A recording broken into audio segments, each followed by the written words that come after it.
সুপ্রিয় শিক্ষার্থী, আসসালামু আলাইকুম। আরিফস একাডেমির পক্ষ থেকে তোমাদেরকে জানাই শুভেচ্ছা। আশা করি তোমরা ভালো আছো এবং সুস্থ আছো। আজকে আমি তোমাদের গণিত বইয়ের পৃষ্ঠা নম্বর 13 এর সবগুলো অঙ্কের সমাধান করে দেখাবো। তাহলে চলো শুরু করা যাক।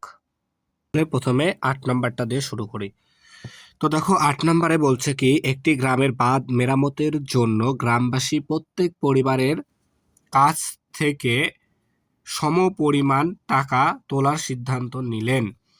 গ্রামে 275টি পরিবার আছে, ঠিক আছে? তাহলে ওই গ্রামে 275টি পরিবার আছে এবং বাঁধ ঠিক করার জন্য 96,250 টাকা প্রয়োজন। আচ্ছা, ঠিক আছে। তাহলে 96,250 টাকা প্রয়োজন। এখন বলছে প্রত্যেক পরিবার কত টাকা করে দেবে, তাই না? সরি। তো দেখো সমাধান, আমরা যদি তাহলে 96,250 টাকাকে পরিবারের সংখ্যা দ্বারা ভাগ করি, তাহলে এটা হবে, আচ্ছা, তাহলে 96,250 ভাগ 275, তাই না? তাহলে এখন আমাদেরকে এটা ভাগ করলে উত্তরটা চলে আসবে।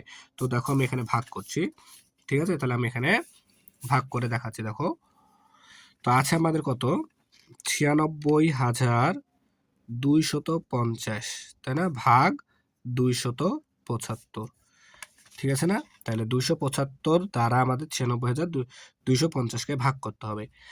তো দেখো ভাগ করার ক্ষেত্রে তাহলে এপারে আছে কয়টা সংখ্যা, 3টা, তাই না? তাহলে এপারে আমাদেরকে 3টা সংখ্যা দিতে হবে, তাই না? তাহলে দেখো আমাদেরকে এখন 275 ঘরের নামতা 962 পর্যন্ত পড়তে হবে। কিন্তু ভাইয়া, আমরা কি 275 ঘরের নামতা জানি? জানি না। তাই আমরা একটি টেকনিক শিখেছিলাম, তাই না? টেকনিকটি কি, যে এই সংখ্যা সর্ববামের সংখ্যা একটা দ্বারা এখানকার সর্ববামের সংখ্যাকে ভাগ দিতে হবে, তাই না? তাহলে দেখো এখানে ছোট, এ বড়, তাই না? তাহলে অবশ্যই ভাগ যাবে। তাহলে 2 দ্বারা 9কে ভাগ যায়, তাহলে 4 দুগুণ 8 হয়, তাই না? 4 দুগুণ 8। তাহলে এখন আমরা যেহেতু 4 দুগুণ 8 হয়, এই 4 দ্বারা আমরা 275কে গুণ করে দেখব যে 962 ছোট হয় না বড় হয়। তো দেখো আমি গুণ করি এখানে, 275 গুণ 4, তাই না? তাহলে দেখো 4 5 যা 20, 20 শূন্য, হাতে থাকে 2, 4 7 28, আর 2 30 শূন্য, হাতে থাকে 3, 4 দুগুণ 8, 4 দুগুণ 8 আর 3 11। তাহলে দেখো ভাইয়া 1100 হয়ে যাচ্ছে, তাই না? তাহলে আমাদেরকে আর একটু কম নিতে হবে। তাহলে আমি 4, তাহলে 3 দ্বারা গুণ করে দেখতে হবে। তাহলে এখন তাহলে 275 গুণ 3, তাই না? তাহলে দেখো 3 5 যা 15, 5 হাতে থাকে 1, 3 7 21 আর 22, 2 হাতে থাকে 2, 3 দুগুণ 6 আর 2 হচ্ছে 8, তাহলে 825, তাই না? তাহলে এটা দেখো ছোট, 825 962 থেকে ছোট। তাহলে আমরা এটা নিতে পারি তাহলে 3 দ্বারা, তাই না? তাহলে 825। এরপর আমাদের কাজ কি, বিয়োগ করা, তাই না? তাহলে দেখো এবার আমরা বিয়োগ করব। তাহলে দেখো, তাহলে 2 থেকে 5 বাদ যায় না, তাহলে 2কে 12 ধরতে হবে, 12 থেকে 5 বাদ দিলে হয় 7, হাতে থাকে 1, এই 1 2কে দিলাম, তাহলে 2 হয়ে গেল 3, তাহলে 6 থেকে 3 বাদ দিলে হয় আমাদের 3, তাই না? আর দেখো এখানে 9 থেকে 8 বাদ দিলে 1, তাহলে 137। এরপর দেখো এখানে 200, এখানে 3টা সংখ্যা আছে, তাহলে এখানে আমাদেরকে 3টা সংখ্যা নিতে হবে, কিন্তু ভাই দেখো এটা ছোট, তাই একটা সংখ্যা আমরা নামাই দিলাম। তাহলে এখন আবারও 275-এর নামতা পড়তে হবে, তাই না? কত পর্যন্ত, 1375। তো আমরা তো জানি না সেটা। তাহলে আমরা এক কাজ করি, দেখো এপারে একটা সংখ্যা দ্বারা এপারে একটা সংখ্যাকে ভাগ করি এখানকার।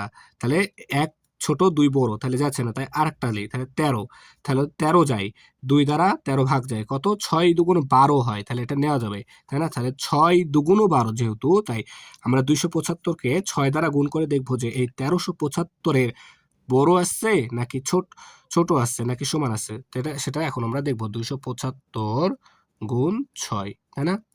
তাহলে দেখো 5 6 30 শূন্য, হাতে থাকে 3, তারপরে দেখো 6 7 42 আর 3 45, 45 5 হাতে থাকে 4, 6 দুগুণ 12 আর 4 16, তাহলে 1650 বেশি আসছে। তাহলে আমরা এক কাজ করে 1 কমাই দিই, তাই না? তাহলে 275 গুণ 5, তাহলে 5 দ্বারা যদি আমরা গুণ করি তো দেখো কত আসে, সমান সমান, আচ্ছা এখানে পাশে দিই, তাহলে দেখো 5 5 25, 5 হাতে থাকে 2, 5 7 35 আর 2 37, 7 হাতে থাকে 3, 5 দুগুণ 10 আর 3 13, তাহলে দেখো 1375 চলে আসছে, এই যে 1375 নেওয়া যাবে, তাই না? তাহলে এখানে 5 আর এখানে 1375, তাই না?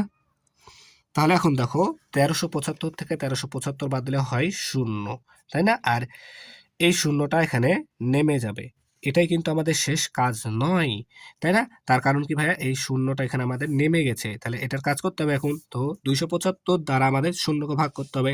তাহলে আমরা এক কাজ করি কি, যে 275 কে আমরা শূন্য দ্বারা গুণ করলে হয় 0। এবার 0 থেকে 0 বাদ দিলে 0, তাই না? তাহলে দেখো আমাদের ভাগফল আসছে 350, ভাগশেষ 0, তাই না? তাহলে আশা করি তোমরা বুঝতে পেরেছো, ঠিক আছে? তাহলে আমাদের উত্তর আসছে কত, 350 টাকা, তাই না? তাহলে দেখো এখানে আমরা লিখে দেবো কত, 350। তাহলে সুতরাং প্রত্যেক পরিবার 350 টাকা করে দেবে, তাই না? তাহলে এটা হচ্ছে আমাদের উত্তর, ঠিক আছে? এরপর দেখো 9 নাম্বারটা।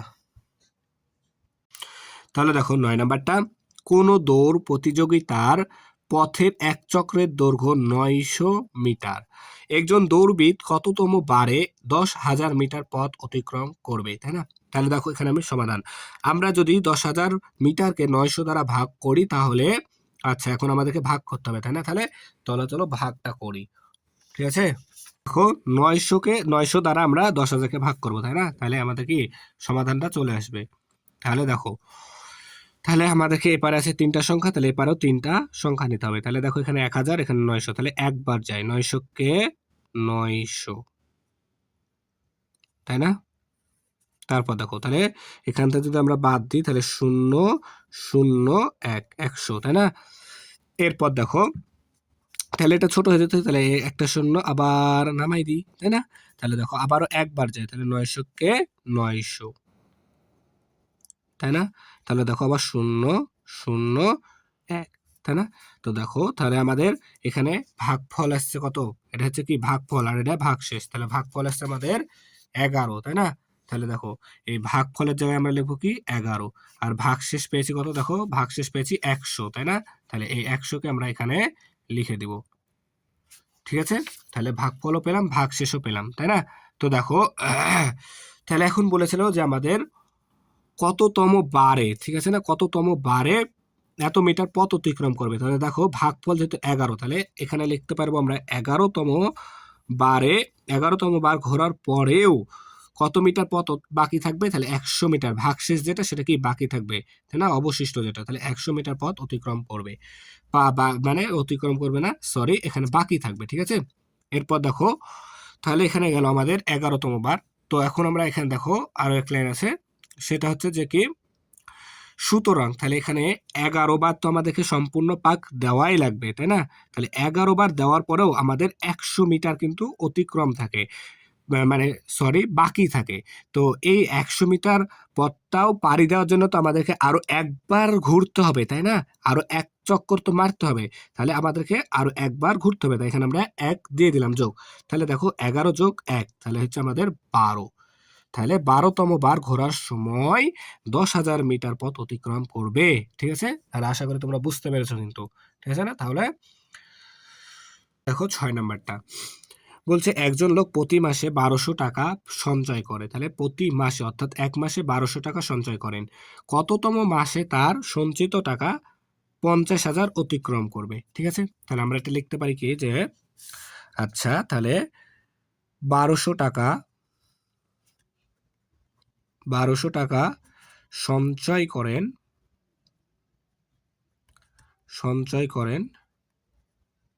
সমান সমান কয় মাসে, এক মাসে, তাই না? তাহলে এখন আমাদের পেয়েছে 50,000 টাকা, তাহলে অতএব 50,000 টাকা সঞ্চয় করেন সমান সমান 50,000 ভাগ 1200, তাই না? এত টাকা। তাহলে এখন আমাদেরকে এটা কি করতে হবে, ভাগ করতে হবে। তো দেখো আমি এখানে ভাগ করে দিচ্ছি, ঠিক আছে? তো দেখো তাহলে 1200 ভাগ 50,000, তো দেখো তাহলে এখানে আমাদের কয়টা সংখ্যা আছে, 4টা, তাহলে এবার আমাদেরকে 4টা নিতে হবে, তাই না? কয়টা, 1 2 3 4টা, তাহলে এখানে আসছে 5,000, তাই না?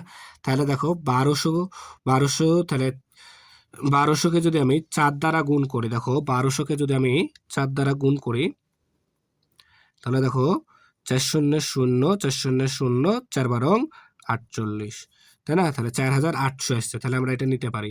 তাহলে 4 বরং 48, তাই না? তাহলে দেখো এখন 0 থেকে 0 বাদ দিলে 0, 0 থেকে 0 বাদ দিলে 0, তারপরে 0 থেকে 8 বাদ দিলে এখানে 2, ঠিক আছে?